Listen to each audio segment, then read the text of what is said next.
আসসালামু আলাইকুম রহমতুল্লাহ।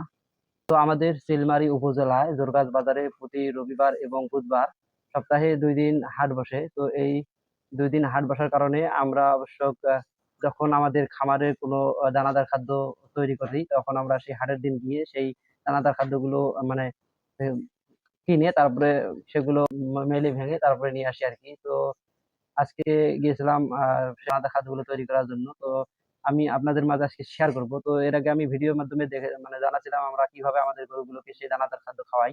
তো অনেকে আমাকে জিজ্ঞাসা করেছিল যে আসলে ভাই এগুলো কত করে বা কিভাবে কি খরচ পড়ে? তো সেটাই নিয়ে আজকে আমি শেয়ার করব। তো মূলত এই যে এগুলো হচ্ছে দানাদার খাদ্য। এগুলো আমরা আমাদের গরুগুলোকে ভেঙে খাওয়াই। তো আসলে আমরা যে বর্তমানে যে পরিমাণে দানাদার খাদ্যের দাম, তো যদি এভাবে মিশ্র খাবার তৈরি করে আমাদের গরুগুলোকে খাওয়াই, তাহলে আমাদের অল্প খরচে ভালো মানের খাবার পায় আরকি আমাদের গরুগুলো। তো এজন্য আরকি আমি এই খাবারগুলো খাওয়াই। তো আমি আসলে কি, কি দিয়ে মিশ্র খাবার তৈরি করি এটাই আপনাদের মাঝে শেয়ার করব আজকে। তো চলুন একটু শেয়ার করি আপনাদের মাঝে। তো এই যে আমি মূলত সবার আগে আমাদের আ ৯ কেজি ধান নিয়েছি। অর্থাৎ আমাদের নিজস্ব ধান ছিল অবশ্য। সেই ধান নিয়েছি ৯ কেজি। আ ৯ কেজির দাম হচ্ছে আপনার আ ৳৩২০ অর্থাৎ ১৩০০ কি ১৩৫০ এরকম মণ। তো সেই হিসেবে হয় ৳৩২০। এরপরে আমি নিয়েছি হচ্ছে আপনার আ প্যারাগম যেটাকে বলে। প্যারাগম বর্তমান বাজার অনুযায়ী ৳২,০০০ মণ। সেটা নিয়েছি হচ্ছে ৫ কেজি, যার দাম হচ্ছে ৳২৫০। এরপরে নিয়েছি হচ্ছে খেসারি ডাল অর্থাৎ কালাই যেটাকে বলে সেটা নিয়েছি খেসারি কালাই। খেসারি কালাই নিয়েছি হচ্ছে ৫ কেজি। আর যেটার দাম হচ্ছে ৳২৪০ অর্থাৎ ৳২,০০০ মণ, কিন্তু আমার কাছে ৳১০ কম নিয়েছে আরকি ৫ কেজিতে। এরপরে নিয়েছি হচ্ছে ভুট্টা। ভুট্টা নিয়েছি হচ্ছে আপনার ২০ কেজি। তো ২০ কেজিতে পড়েছে ৳৫৪০ অর্থাৎ ৳১,০৮০ করে মণ। তো সেই হিসেবে ভুট্টা নিয়েছি হচ্ছে ২০ কেজি।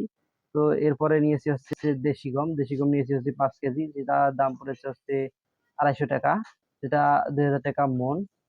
তো এরপরে নিয়েছি হচ্ছে বাদামের খোসা ৫ কেজি না ৬ কেজি। যার দাম হচ্ছে প্রতি কেজি ৳৬ করে। তো ৬ কেজি ৳৩৫ নিয়েছে। তো মোট আমার আ এরপরে ভাঙার খরচ হয়েছে ৳১০০, অর্থাৎ মোট ৫০ কেজি মিল করে তারপরে ভাঙার খরচ হচ্ছে ৳১০০। এবং সব মিলিয়ে হিসেব করে গাড়ি ভাড়া সহ আমার গাড়ি ভাড়া গেছে ৳১০০, সব মিলিয়ে হিসেব করে হয়েছে ৳১৮০০ ৫০ কেজিতে। তো ৫০ কেজিতে ৳১৮০০ হওয়ায় এখন হিসাব করে দেখলাম ৫০ কেজি ৳১৮০০ হলে তাহলে আমার আসে ৳৩৬ কেজি। এবং আমরা যারা ভুসি কিনে খাওয়াই তারা হিসেব করে দেখবো আমাদের বস্তা প্রতি ৳২২০০-৳২৩০০ অর্থাৎ মানে পড়ে আছে ৫০ কেজিতে। তাতে করে দেখা গেল আমাদের ৳৪০০-৫০০ বস্তা প্রতি সেভ হয়। এবং কেজি প্রতি এটা পড়ে ৳৩৬ এবং ওটা পড়ে ৳৪৫-৫০ কেজি প্রতি। তো বর্তমান খামার করে টিকে থাকতে গেলে এভাবে মিশ্র খাবার তৈরি করে ভুসির বিপরীতে এভাবে মিশ্র খাবার তৈরি করে গরুগুলোকে দানাদার খাদ্য খাওয়াতে হবে আরকি। তো পরবর্তীতে ভেঙে এনে একটু মানে ঘরের মধ্যে ছাড়িয়ে দিছিলাম। কারণ ভাঙার পরে ভুসিগুলো অনেক গরম থাকে।